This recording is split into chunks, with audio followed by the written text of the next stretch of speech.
Whoa, whoa, whoa, whoa, whoa. What are you doing? I'm being campaign! Why? Because she's awesome! She is awesome, but where did you even get drumsticks from? The store? How much were they? I don't know. $. Thank God that Poutine is so cheap because we are poor after this episode. That's okay. Scott's poor too. And you know what? Since we're talking so much about Scott Pilgrim, why not make this a Scott Pilgrim episode? I thought that was what we were doing. They don't know that? Shh. This is Scott Pilgrim and 7 Evil Exes. Enjoy Poutine, the Scott Pilgrim episode. 1, 2, 3, 4!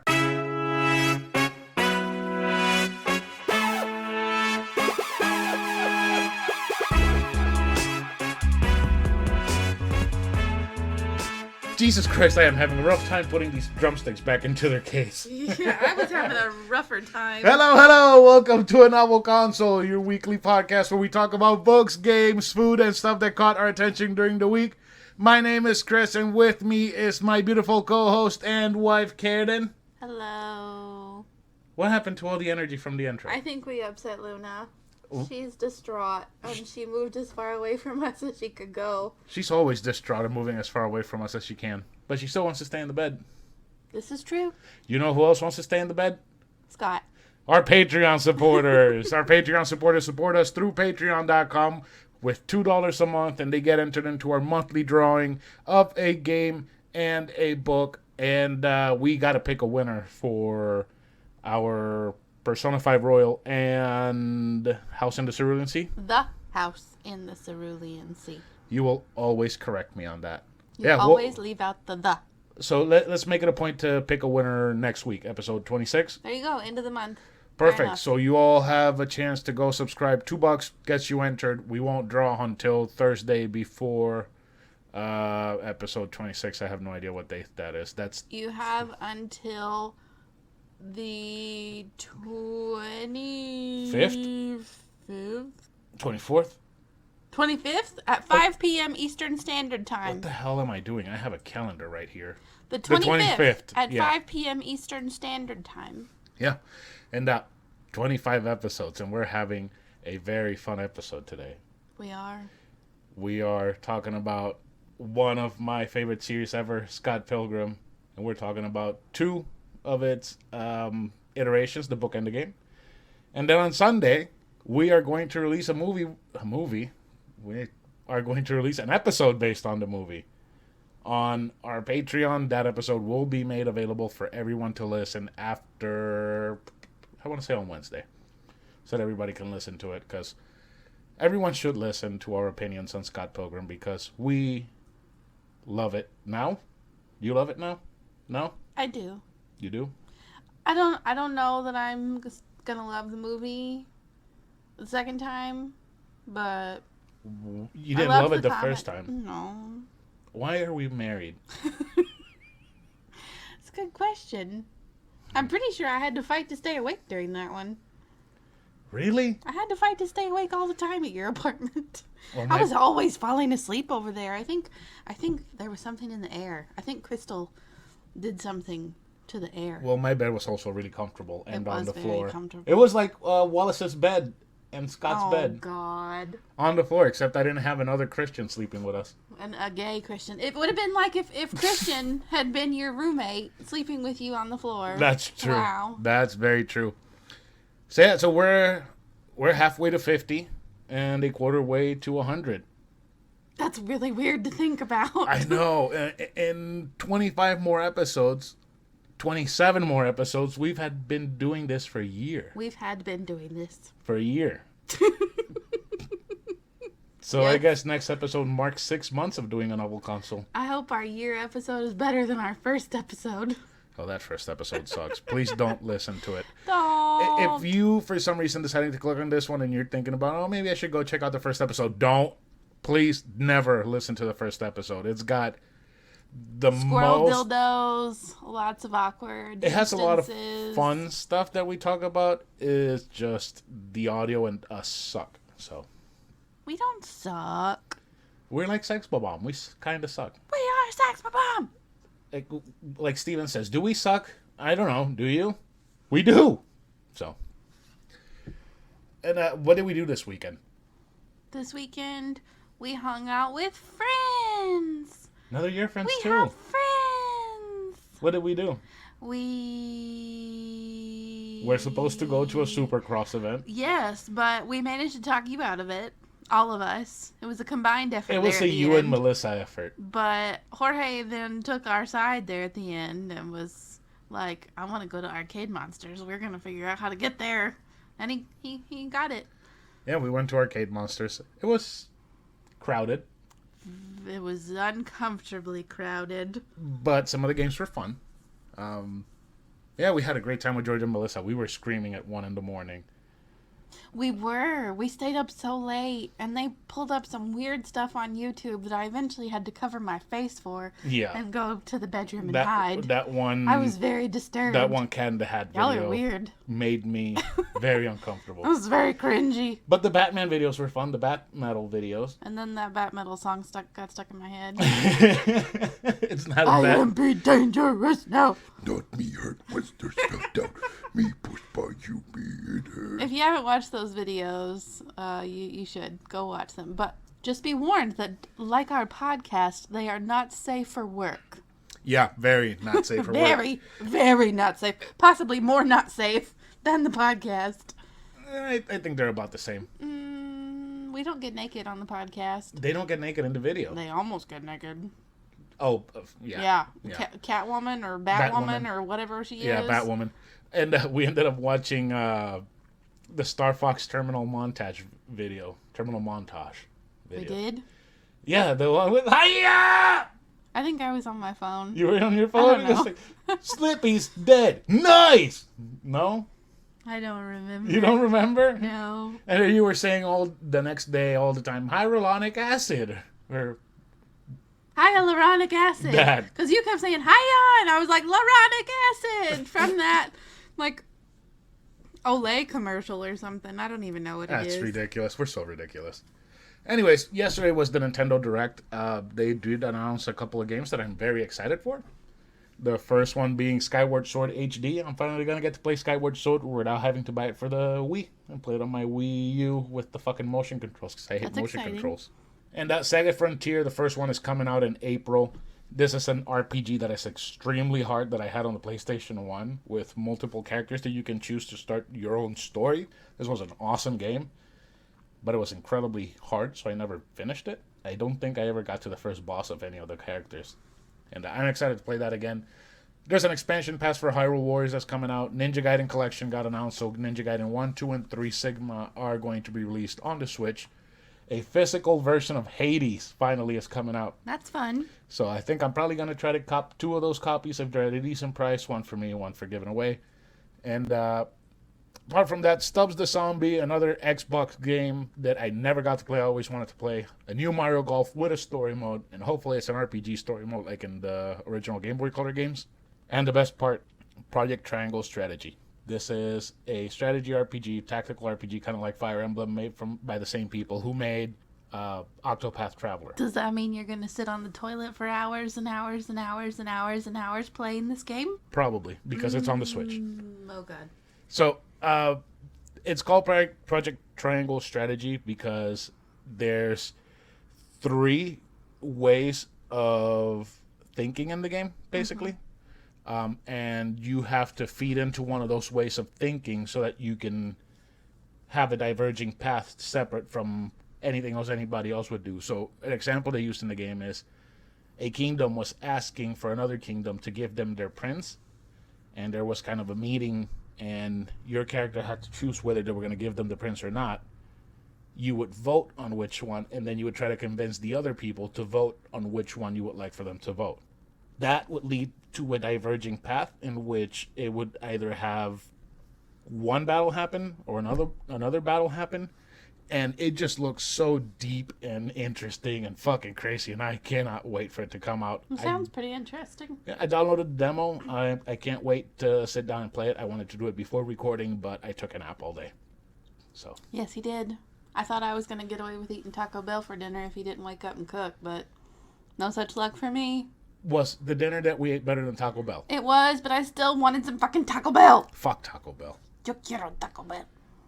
All right, enough of that nonsense. Are you ready for book talk? I am. All right, so I guess it's time for book talk.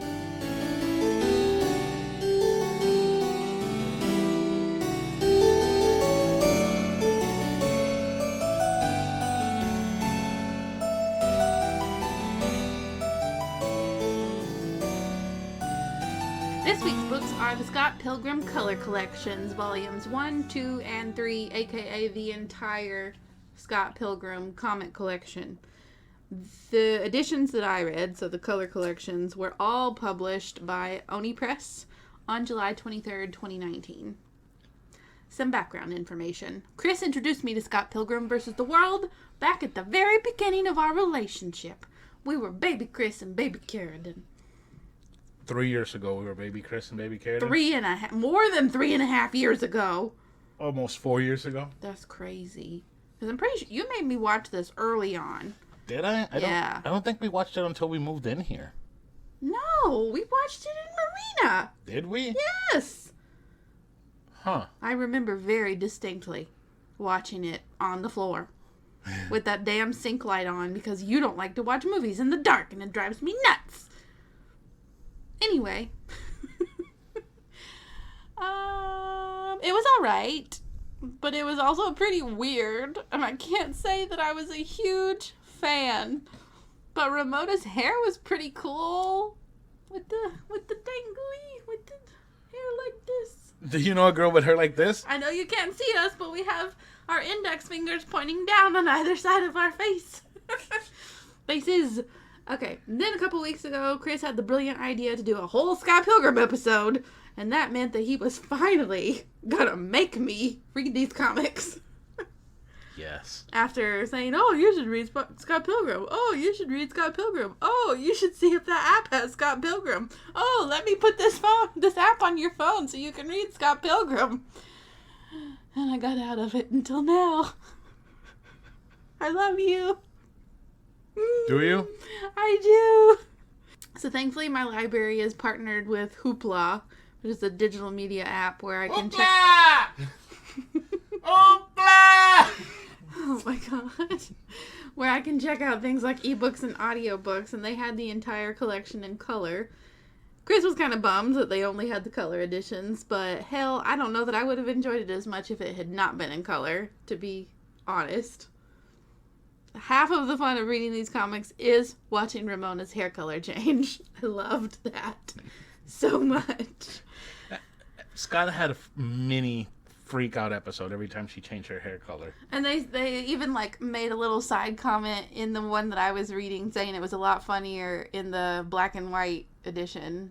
The original edition without color. I got to one of the parts in the comic because I was rereading it too, and it said when Ramona changed her hair, I think she was taking her boots off, and in the corner had a little black box that said it's funnier because it's in black and white. I bet you it's the same panel in the colored edition where it says it's funnier in black and white. No.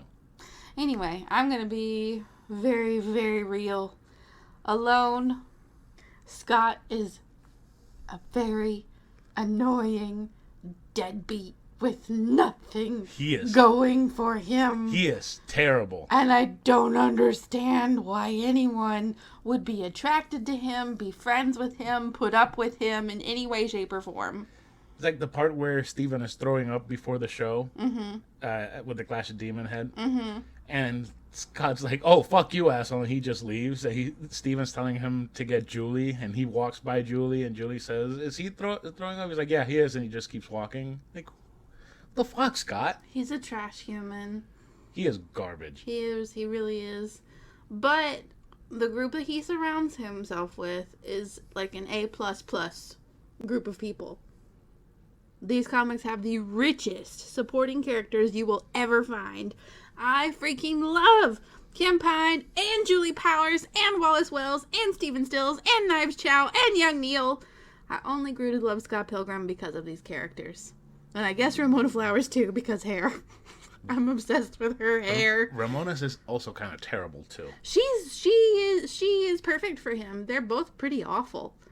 Yeah. Yeah. Yeah, they are. And they do the same bad shit, but then get mad at each other for doing that same shit that they've already done. Mm-hmm. Like cheating. Ramona cheat on Scott? I don't remember No, that. but Ramona cheated on the evil twins with each other. And she got mad when she found out that Scott was still with Knives when they first met. Right. But then Scott's like, oh, but you cheated on the twins. So, we're even. Double standards.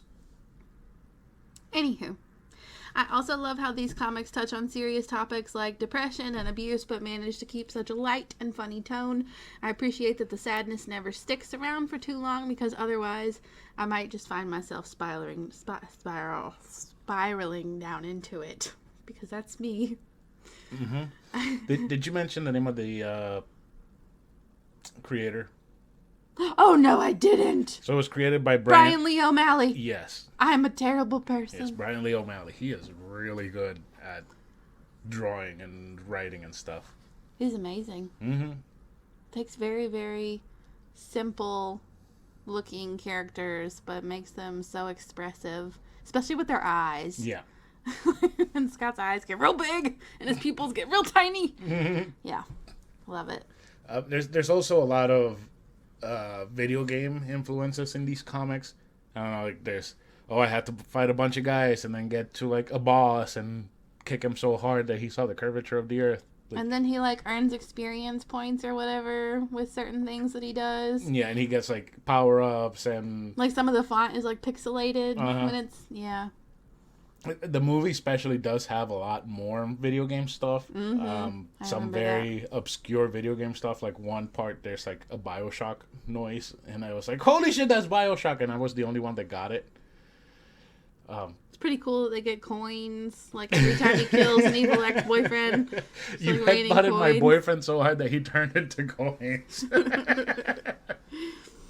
And then I like that Volume 1 stayed pretty true to what I remembered of the movie, but then Volumes 2 and 3 were pretty different, so it felt kind of like experiencing something totally new with an old friend. Aww. I know. It's so good, though. It is really good. I mean, I really, really enjoyed it. I was never bored. I don't know. You did laugh a lot, like, really hard. I did. It's just goofy. It's so weird. And but isn't it good? it's very good. It's very good. I don't know. Part of me does wonder, like, I wonder if I would have liked it as much if I hadn't seen the movie. I wonder if I would have liked it as much if I didn't read it in color. I don't know. Those are all I really enjoyed it, though. Those are all very good questions. Tell me what your favorite joke about in the entire book was. Oh, like God. in the entire Well, comic for the series. rest of the night, I'm going to be thinking about You'll Always Be My Clash of Demon Head. No, that's not funny, but that stuck with me. You know that Clash of Demon Head is actually a video game title. Is it really? Yeah, for a very expensive game. Oh, Lord. My favorite joke. I mean, everything Wallace says is basically a joke. Wallace is pretty fucking great. When he asks Stacy's boyfriend, "Hey, do this band suck, or does it not suck?" He's like, "They haven't even started playing it." It's like, that's a trick question. Ask.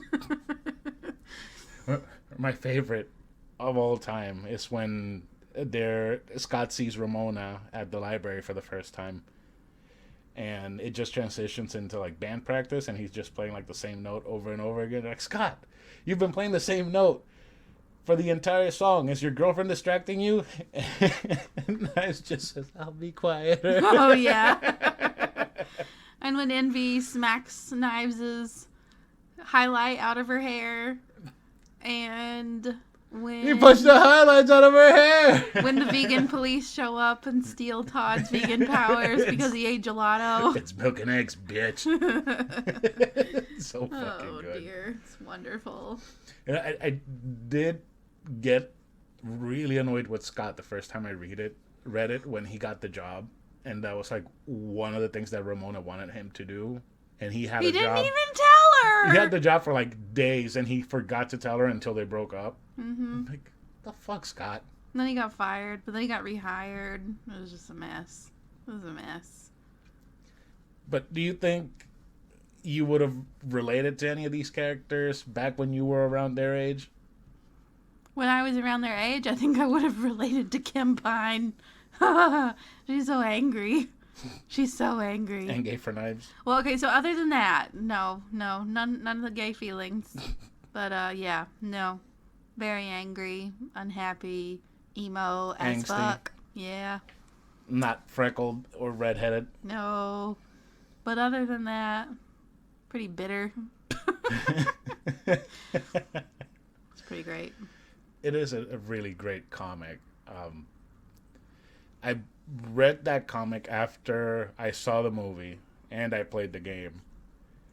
And all the extra stuff that wasn't either in the movie or the game was just like fucking crack. I was like, yes, I need more. I need more. The thing is, it was really hard for me to find those in Puerto Rico Really? because Borders was still a thing. But Oh my god. they were always sold out because everybody was fucking Wanted to obsessed. read it.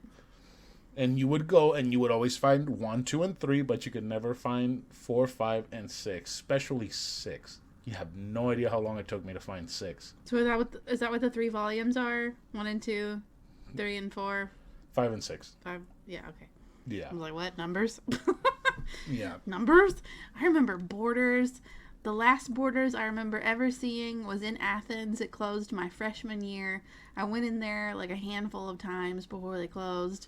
It was around the same time, too. Yeah. Yeah, it was around the same time. Yeah, it would have been 2010. Yeah, because I remember that I managed to get 6 after I had read 5 like 3 months before. So when I read 6, I remembered nothing. And a couple of weeks after that, they just closed the Borders and left all the books behind the border. I remember going in there in their last clearance sale, and I bought some books. I don't know if I still have those books. I probably don't. Sad day. But if it's anything like what I remembered, I'm not surprised they went out of business. Bless their heart. Why? It was pitiful. It was a very pitiful bookstore. In comparison to like Barnes & Noble, it was pitiful. The one in Puerto Rico was ginormous. Well, if it's all you had. And I remember a lot of people were blaming like the nerds and the manga readers for running Borders out of business. Why? Because they would just sit there and read all the manga. Oh, while they were in the store and not Borders, buy them? And Borders wouldn't kick them out. No. They would just leave them there. Yeah. So you would walk through the manga aisle and there would be a bunch of fucking nerds just sitting around, just reading Naruto and being weeby and stinky and shit. Weeby and stinky. Yeah, some of those kids looked like they hadn't showered for weeks. Oh, God. Yeah, I never went through that phase. Thank God. Are you trying to say something? Luna, why are you always trying to dig holes in the carpet? Are you mad because Scott doesn't have a dog? What are you doing? Luna, Scott would be a terrible dog owner. He is a terrible person, and yeah, he would let you die. You would die. Yeah. A slow and painful death of starvation. No pepperonis at all. No, Scott doesn't have pepperonis, Luna. Pepperoni? Don't start this. Don't start this. So yeah, so who was your favorite character? My favorite character?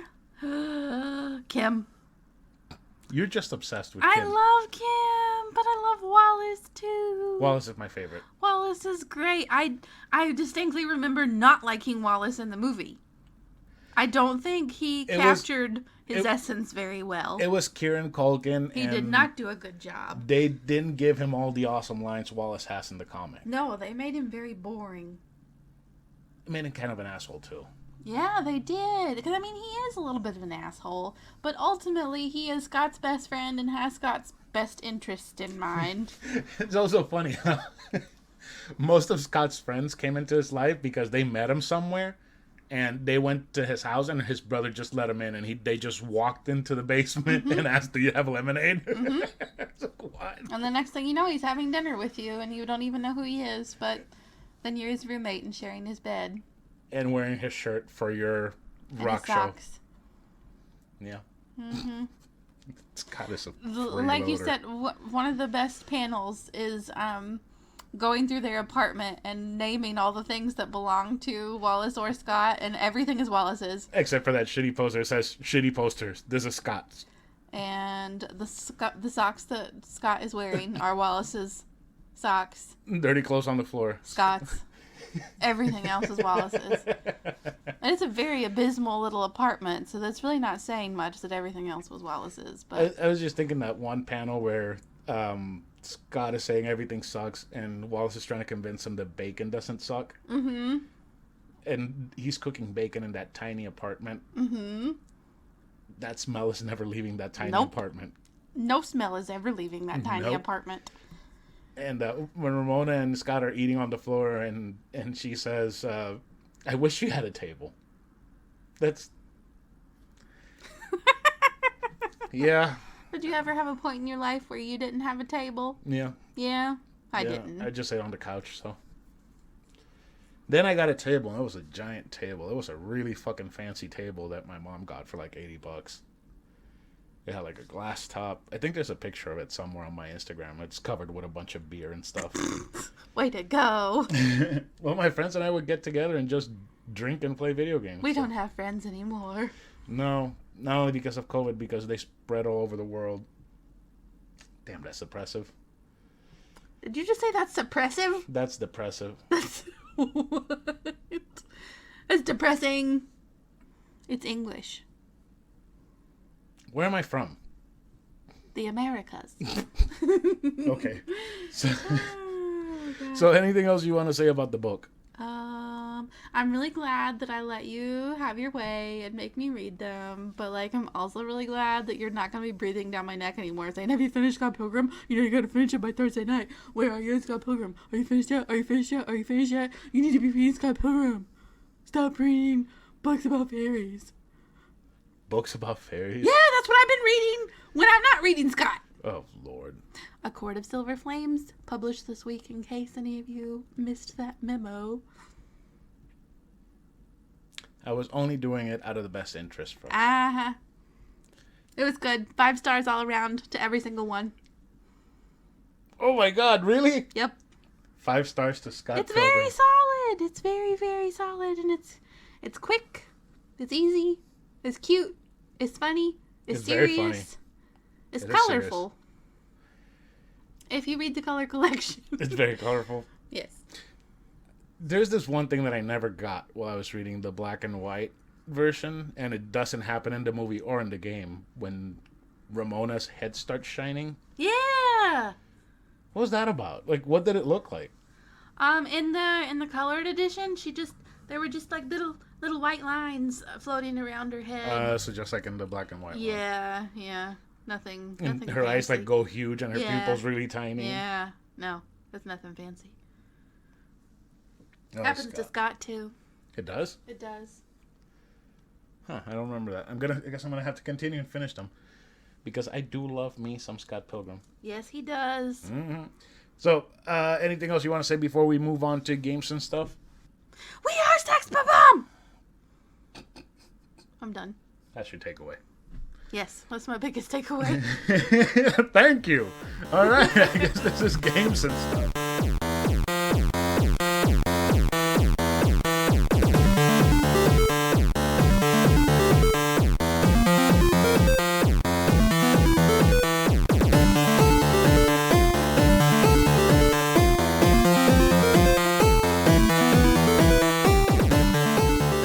So for this week's game, if you haven't figured it out already, we're talking about Scott Pilgrim versus the World, the game.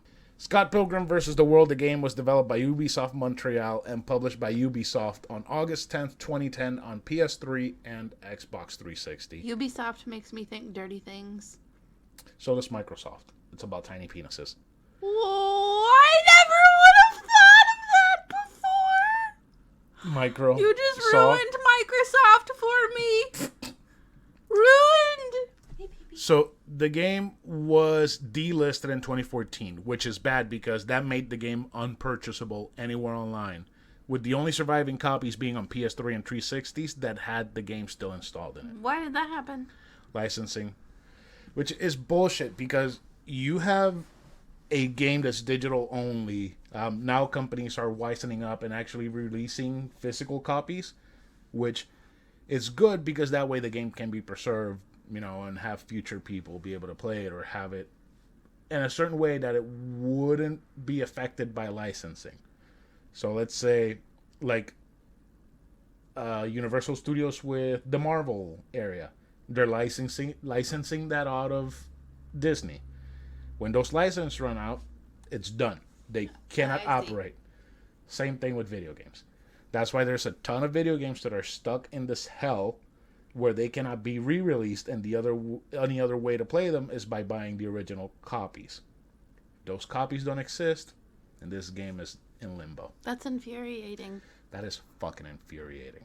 So, the good thing is that the game was re-released on January 24, 2021 on Xbox One, PS4, Switch, and Stadia, and another console that I'm not going to mention because fuck that company.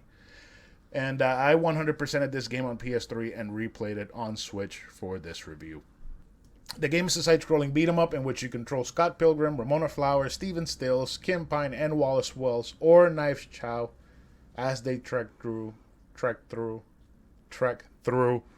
Toronto, visiting iconic locations from both the comics and the movie. Does Ramona's hair color change? You can actually select different outfits for them on the character select screen. And hers has different hair colors for outfits? That's fun. So this Knives, she has in one all black hair, and the other one she has like a red streak, and the other one she has like a blue streak. Oh. Yeah. So you have to fight and defeat all 7 of Ramona's evil exes so that Scott and Ramona can have a happily ever after. Aww. That's very cute. The graphics in the game are pixel perfection. Ubisoft did an amazing job with the sprites, the backgrounds, and all the amazing little nods and details in the environment.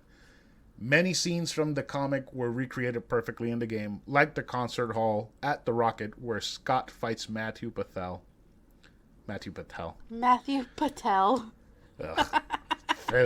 Ramona's first evil ex-boyfriend. All the character models look exactly the same as they do in the comic, to the point where I was playing as Wallace and Karradyne walked into the room and immediately say, "Hey, that's Wallace." I was like, "How the fuck do you know that's Wallace?" Oh yeah, I forgot that. But yeah, it was very obvious. Those little tiny eyes. Mm-hmm. Apart from the IP, the animations are what sell the game, in my opinion. The animations in this game give so much life to the characters and their movements that they are borderline make me wish there was an animated series with this game's look and animation style. That would be so fun. You know, there was actually a Scott Pilgrim de-animation made. It uses the same look from the comic and more or less looks like what modern animated cartoons look like. And it follows the events of Scott meeting Kim. You know, that whole scene in the second book where he's like back in high school. Mm-hmm. It follows that whole entire area until he says, "I think we should be dating." And it shows the start of their relationship. I like how every character has these unique movements and traits that make them easy to distinguish from one another. Particularly the secondary characters like Stacy, Julie, and other Scott.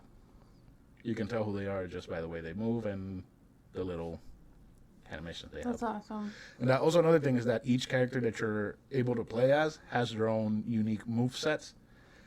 Scott is very punchy and kicky. Ramona is slappy and hammery. Knives uses knives and kicks. Wallace is punchy and rainbowy, which awesome. And Steven is very vomity, very punchy. Oh, I can see that. It would be funny if he was very vomity. God, Steven is such an blowing emotional acid wreck. He is. Bless his heart. He needs to shave too. That poor guy. Oh shit! I just kicked Luna as hard as I could. Oh, come here, baby. Come here. I'm surprised she didn't turn into coins. I'm sorry, Luna. I'm sorry, Moonbeam. Oh, that poor baby. So sad, crying on her mom's boobs. The sound design in the game is okay, but the music is fantastic. Let's start with the sound effects. They're okay. Punches and kicks have a good sound. Coin collecting sounds as good as well, but that's about it. And now the music. Holy shit, the music. Scott Pilgrim vs. the World, the movie, has one of the best soundtracks ever, so it's only fitting that the game has the best soundtrack in a game ever. And it is provided by the greatest chiptune rock band in the world, Anamanaguchi. Anamanaguchi. Oh, meow. Meow. That's amazing. Yes. Each stage has their own song, all with bumping drums, fast guitars, heavy bass, and a lot of chiptune goodness. I don't listen to much video game music outside of when I'm playing games, but the soundtrack is one of those soundtracks from a game that you just have to listen to. And it makes me very nostalgic for the early 2010s when my life was a fucking train wreck. That's okay, mine was too. The game is one of the best modern arcade-style beat-em-ups. Like I mentioned before, it's a side-scrolling beat-em-up. You control one of the main characters of the story as you fight through the stages that take place during the perspective encounters of each of Ramona's evil exes. And I said perspectives instead of perspectives. I can't read today. The progression in the game is level-based, so after you defeat an enemy, you gain experience points, gain enough of them, and you level up. Each new level you gain gives you a new ability, which makes combat easier to approach and makes enemies easier to defeat. Leveling up doesn't add much to your attack, defense, and speed, like in other beat-em-ups or RPGs. These stats can only be raised by buying items from shops hidden throughout the game. Each shop has an item that either heal you or give you experience boosts, attack boost, defense boost, or speed boost. Luna, did you play the game? Why are you giving us your opinion? She sat in here on her little spot with you while you played it, and this is her saying that it made her scratchy. I don't understand what she's saying. So the way you can buy these items is by collecting all the coins you can in the game. They're dropped after you defeat enemies or break flying piggy banks in the subspace highways. Each stage is composed of scenes and areas from both the comics and movie, which is really cool when you get to punch your way through Lee's palace in order to reach the stage where the Clash's demon head is performing. That's cool. Yeah. So Lee's palace is that store, right? No, that's Ed's. Slow Edzer? I don't know. I don't remember. Yeah, but we didn't talk about the subspace highways. That thing that runs through Scott's head, where Ramona is like, "Oh, you're dreaming about playing video games? This is the best video game ever." And he's like in the forest with the little elves. So that's actually from Mario Bros. 2 in the Nintendo. What? Yeah, because you could pick up these potions and you throw them, and they would create a door. So when you go into the door, you were in a subspace highway where you could like complete a stage quicker. Oh. So that's why you can do 3 miles. Which is why they're like getting away from the evil exes faster. Yeah, so that's like why Ramona says, "Oh, I can do 3 miles in like 15 seconds." So it was very creative. Good job, Mr. Lee O'Malley. Bravo! Problems with the games. I have a lot of complaints. You always have the most complaints. Oh, I do have a lot of complaints about this game. And it's a game from 2010, and it shows. Oh, dear. Let's start off with the combat. You start as a level 1 character doing minimal damage, collecting small quantities of coins, and not having any skills that are given from the get-go in most other beat-em-ups. An example of this is the dash attack. Press either direction twice to run that way, and then hit one of the attack buttons. It's so simple and necessary that having it locked behind a level is just plain annoying. My second problem is the hit detection. If you're fighting an enemy and you're a little bit off his axis, either up or down, even if you're directly on top of his frame, your attacks will not hit them. But they are sure as hell going to hit you. My third problem is how cheap the enemies can be. They can block for very long amounts of time, causing your attacks to not cause any damage, and the second you lay off the attack button, they rip your ass a new one with a long combo. And at times, juggling you between 2 enemies, causing a very cheap, unnecessary death. I mean, that sounds like Scott. Cheap and unnecessary. Bless his little heart. That's very mean. It's true, though. You know it's true. He is a piece of shit. So it's just frustrating where I got to the point where it happened so much that I just had to put the game down for a couple of hours and reattempt it later. It just got to the point where I would come to the stage and I was like, all right, I have enough attack. I have enough defense. I can get through the stage. No. So it just cost me to get out of the stage, go farm some coins just so that I could buy more boosting items, which, again, that's another complaint. My final complaint is that if I had never played this game for as long a time as I did back on PS3, you wouldn't know how the stats would work. You wouldn't know how to boost them, what items are worth buying. I mean, I completed this game on PS3, which means beating the story mode on all 3 difficulties with Scott, Ramona, Kim, Steven, and the unlockable Nega Scott, because you can actually unlock Nega Scott. You can. I totally forgot about Nega Scott. And Why is it called Nega Scott? Negative. Negative Scott. Yes. That part confused me, and I forgot about it because it confused me. So even after that, I could not remember where the hell were the best places to buy booze so that I get more bang for my buck. I know it's a small gripe, but it did frustrate me a lot when I bought one item with the last bit of money that I had left, and it didn't either heal me completely or boosted the wrong stat. So if you could at least just see what each item will boost, that would be great. You wouldn't have to waste any money on that. Or if you just had, I don't know, maybe a hint somewhere that says boost your stats by going to shops and buying items, that would have been great too, because I was level 16, which is the max. I was at the final stage and I was having a very rough time just getting to fucking Gideon.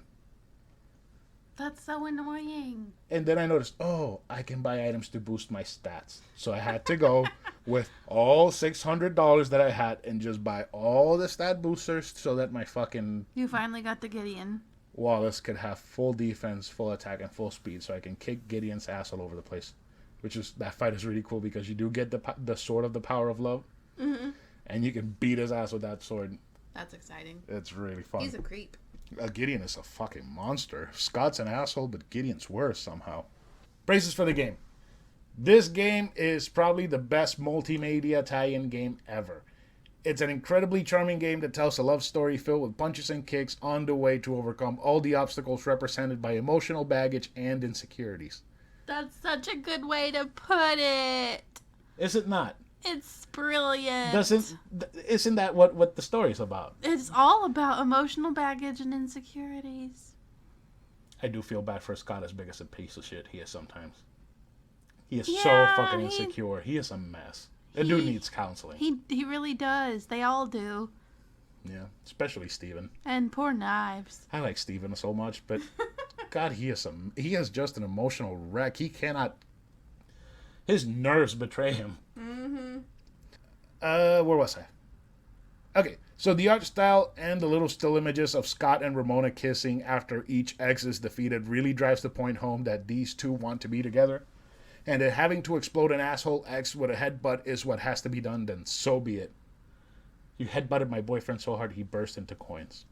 Scott Pilgrim vs. the World is a cult phenomenon that has the same mass appeal as movies like Fight Club or The Room by Tommy Wiseau. I knew you would like that. Oh, God. So having 3 pieces of different media for each type of media-consuming nerd to enjoy is something that is rarely, if ever, seen. So to Mr. Brian Lee O'Malley, amazing job, sir. Oh, and the best thing about all those 3 pieces of different media, they all are different somehow.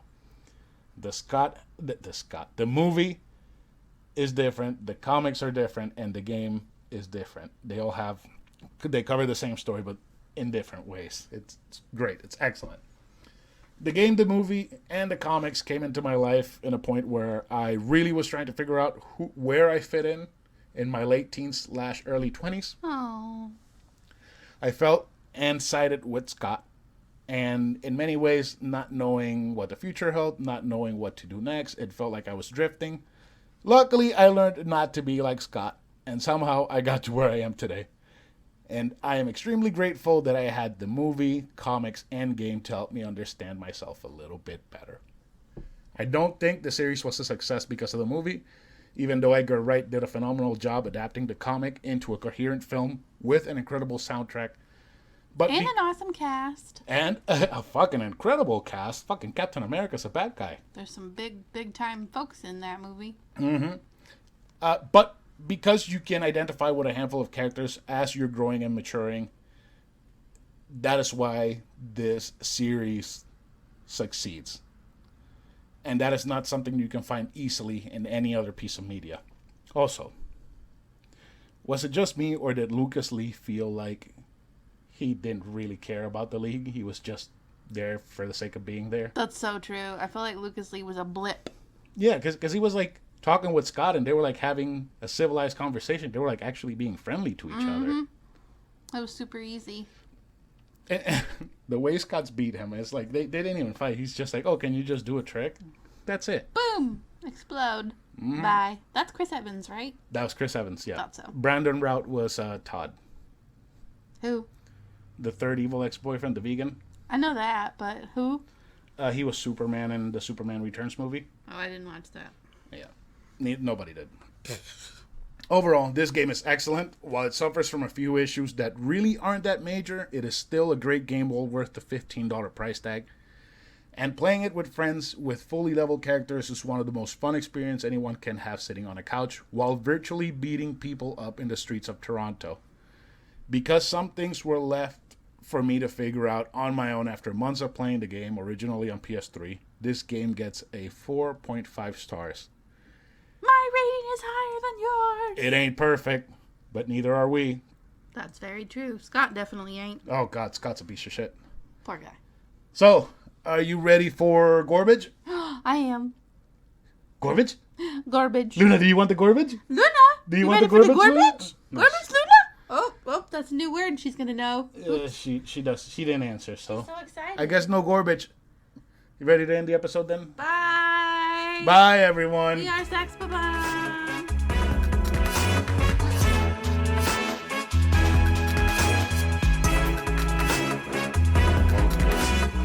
Just kidding. Give me the garbage.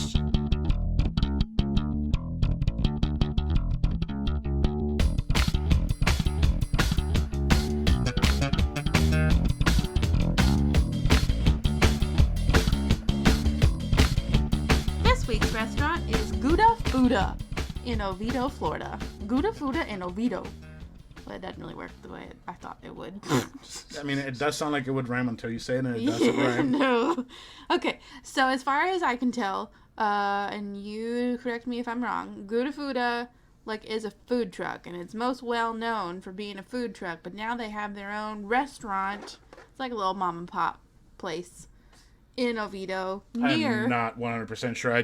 We just drove by it one day, and I said, "Oh, let's try it out." And then I said, "We should eat poutine for the Scott Pilgrim episode," and Gooda Fooda was there. So I did a little bit of research and looked it up on Facebook, and it said your favorite food truck is now a restaurant. And their food truck was conveniently parked outside when I pulled up. And they've apparently done, there's a regular event in Orlando on Tuesdays called Tasty Takeover. Yeah, the Milk District. Where they have a bunch of food trucks come and go sample. Especially the Hawaiian truck. Oh my God. God, no. I love that Hawaiian truck. It's so He's fucking obsessed good. with the damn Hawaiian truck. It's so good. He was convinced that we were going to have Hawaiian food at our wedding. You were talking about food trucks for the wedding, and but I said, not all right. the Hawaiian food truck of all trucks. If somebody doesn't want to eat a pineapple bowl with rice, teriyaki chicken, and noodles and pieces of pineapples, then they can leave and go to Subway next door. Oh my God. Anyway, Gooda Fooda food truck now has its own tiny little restaurant near one of our favorite places ever. Santino's. Yes.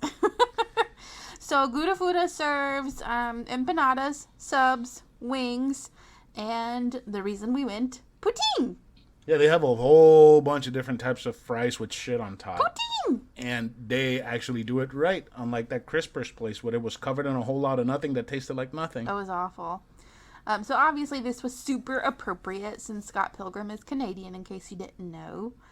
I ordered... That was a running joke throughout the entire comic where Ramona's asking, so what happened? And they would tell her what happened. It's like, wow, Canadians are really boring. That's it? And I don't know. It was such a weird thing to me that it was such a big deal that Ramona was from America. My girlfriend, she's American. She works for Amazon.ca. What's the website for that? Amazon.ca. Oh, right. Dude, this thing claims I have mail. Hooray for that. Oh, God. Anyway. Scott, are you waiting for the package you just ordered? No. Maybe. You know, it's the weekend. It's not going to get shipped until Monday. I need to get a fucking life. So, I ordered the black and blue poutine, which is creamy blue cheese drizzled with balsamic glaze over fries, and I added crispy chicken. But you do not have to get fries as your base because I feel like Marla owes us a tab at this point, and she actually listens, so she can pay up. Marla doesn't like French fries, so I was looking at it and I was like, oh, Marla, you can eat there because you can get something other than French fries as your base. So you can get mashed potatoes or you can get a baked potato. But she doesn't, I don't think she eats baked potatoes either. She'll eat mashed potatoes. Who doesn't like French fries? And she likes sweet potato. Who doesn't eat French fries? Did she say she likes sweet potato fries or just sweet potatoes? She'll tell me as soon as she listens to this. I'm going to get a text as I pull into the parking lot tomorrow. I eat sweet potato fries. Or I don't eat sweet potato fries. Or I don't like your impersonation of me. But yeah, so you don't have to choose your traditional French fry poutine base. You can get it over a bed of mash, which I think would be weird. Or a baked potato, which I think could be good. I mean, the mash could be good too. It just, I don't know. Anyway, I also had the imapnish empanada. Which was... I thought you misspelled the word. No, you saw that was how it's spelled. And then I saw it and I was like, what? And I read it and I'm like, what? So, it is an empanada shell, but it's filled with skin-on mashed potatoes with shredded cheddar cheese served with a sidecar of sour cream. It definitely did not fucking come with that sidecar of sour cream. I think the sour cream was inside. Was it really? I thought a sidecar was... on the side. Yeah. Yeah, no, I got the...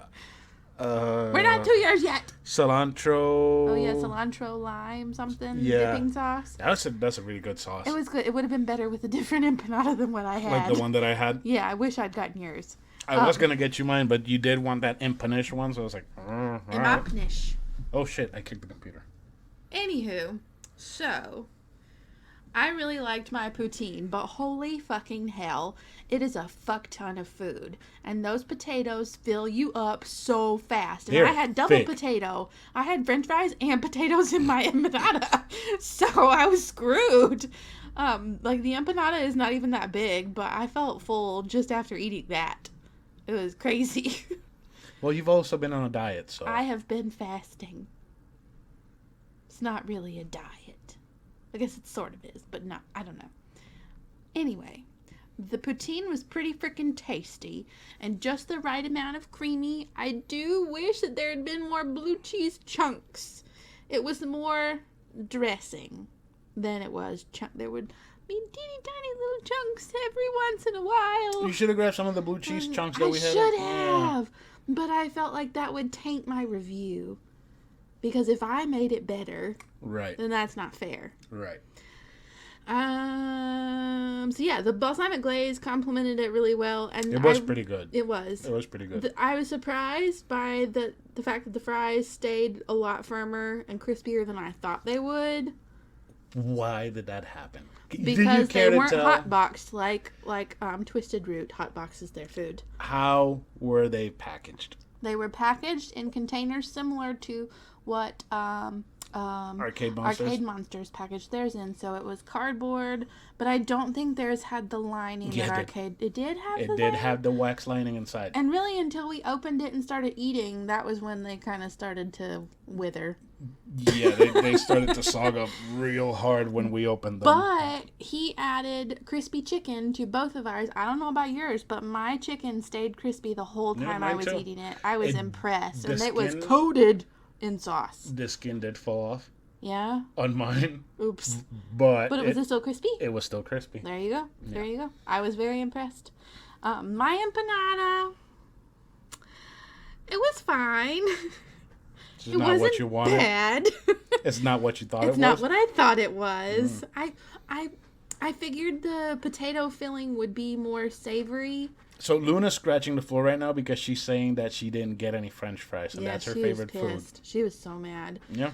But I locked myself in here to watch the Nintendo Direct and eat my food, and she was barking the entire time. Because he always gives her food, especially if there are French fries involved.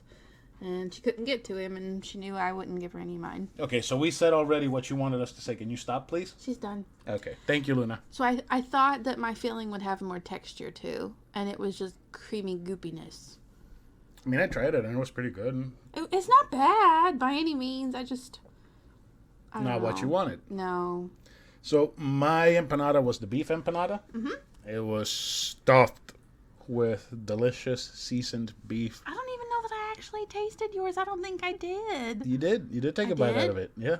Did I? Mm-hmm. I don't think I did. You did. I think you're crazy. You Whatever. took the. I gave you the first bite. Did I? Did you? Mm-hmm. Okay. And I don't think I've had an empanada that's stuffed with beef before, or having a beef empanada with beef that well seasoned before.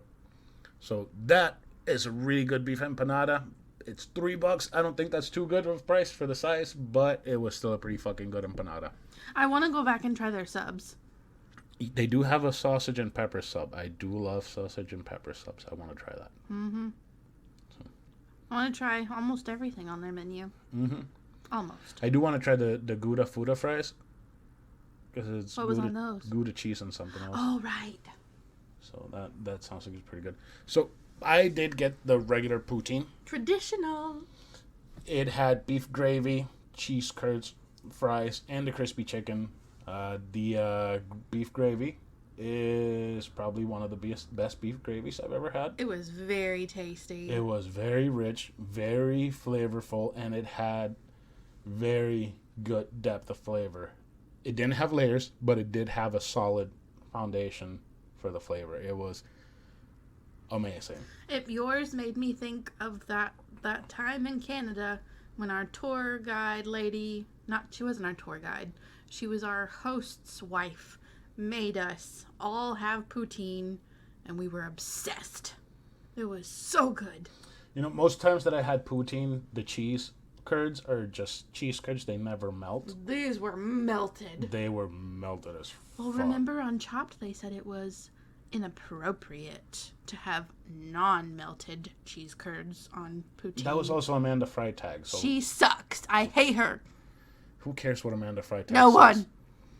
So yeah, the most of the poutine that I've had always doesn't have the cheese curds melted. There's one, they were melted and they were all over the place. They put a lot, and on top of that, They they were put stringy. that amazing crispy chicken on top. And it just, while I was eating, the chicken just like kept soaking in the gravy and everything. And every time I would take a bite of potato, cheese, and crispy chicken, it reminded me of the KFC Famous Bowls. But better. If you take the KFC Famous Bowl and actually use good ingredients and like cook it by, let's say, Bobby Flay, as much as we hate him, the dude's a genius as much as we hate him. Oh, God. It would be this fucking poutine. This poutine was fucking phenomenal. Yours was really, It really was, good. I was full and I wanted to keep shoveling that shit in my mouth. Same. I almost licked the entire container for the gravy because it was so fucking good. I had to keep taking breaks, and I still didn't finish mine, and I felt so bad throwing it away, but we all know that French fries, no matter what you do not reheat well. And these were loaded fries, so they're definitely not going to reheat. They were fresh fries too. They were fresh They potatoes. did not taste like bag fries. They were so fucking good. And they're all skin on still. So, and that's another thing about the mash. The mash is skin on mash. I love skin on potatoes. They're so good. I do too. I love it. I've always loved potato skins. But yeah, this I definitely want to go back. I'm gonna try everything. Yeah, I definitely want to go back. And this made me realize something. What? I was thinking about it today while I was working.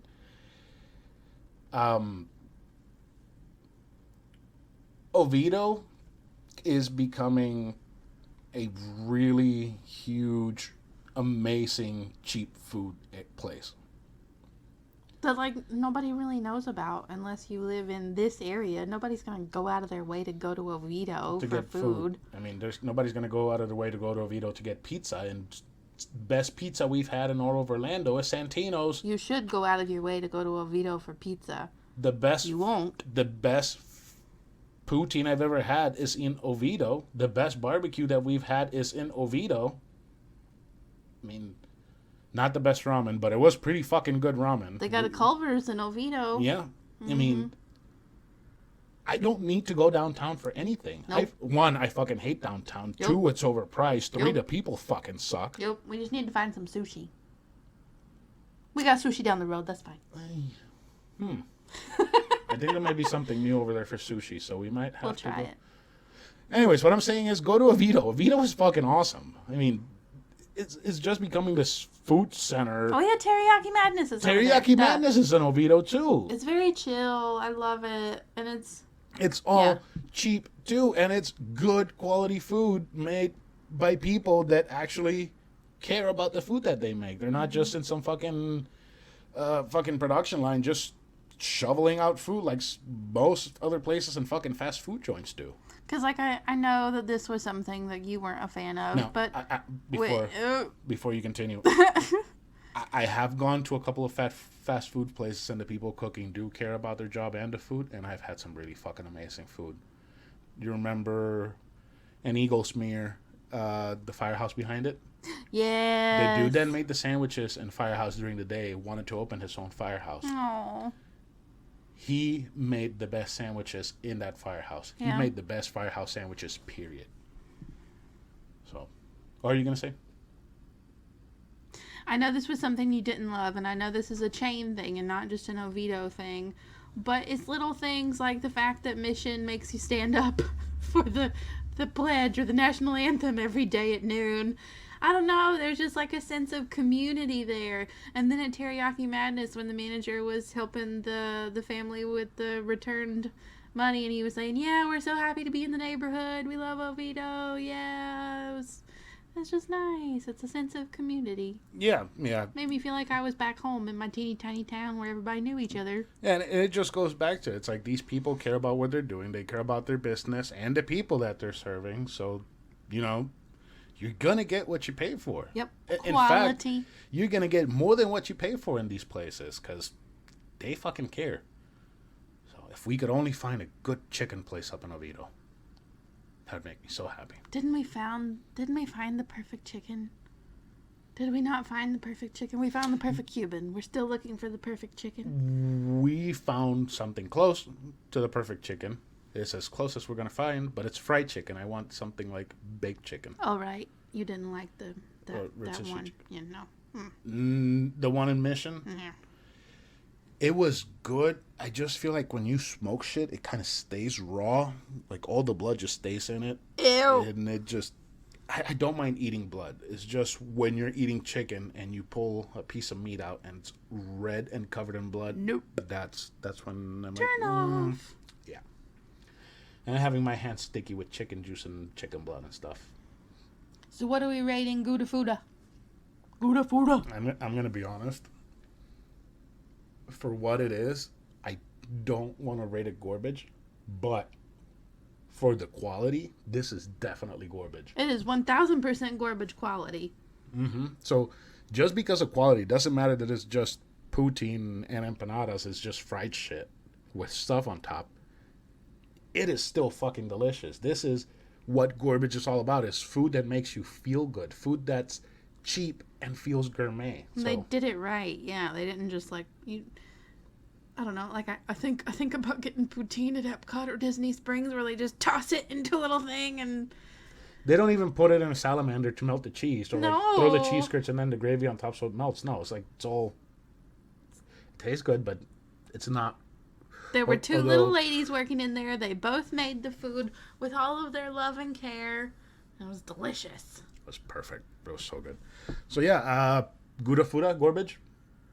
I think so. Even though my empanada was really weird. But that was my fault for ordering it. It was still good. It was still made perfectly. It was just not what I And it had expected. a good crunch outside. It did. It did have a good crunchy shell. It was tasty. It was just not what I wanted. Well, That's my fault. I didn't know what it was. I thought it was just you misspelling shit, but because I thought it was in Spanish. Or And that- empanish. I don't remember. I could be wrong. It could, Empanish? it could be either. So yeah, are we ready to go into housekeeping so we can end this and I can get it edited and get it released tomorrow? Yes. Because we did that one bit where we end the episode, but we really don't. So now I have to add the music for it. And I really didn't want to do that. Uh-oh. But we ran with it. All right, so housekeeping. Again, go sign up for our Patreon because we're giving away Persona 5 Royal Edition and House in the Cerulean Sea this month. You'll find the link in the show notes. It's patreon.com/anovelconsole. Only $2 a month gets you signed up.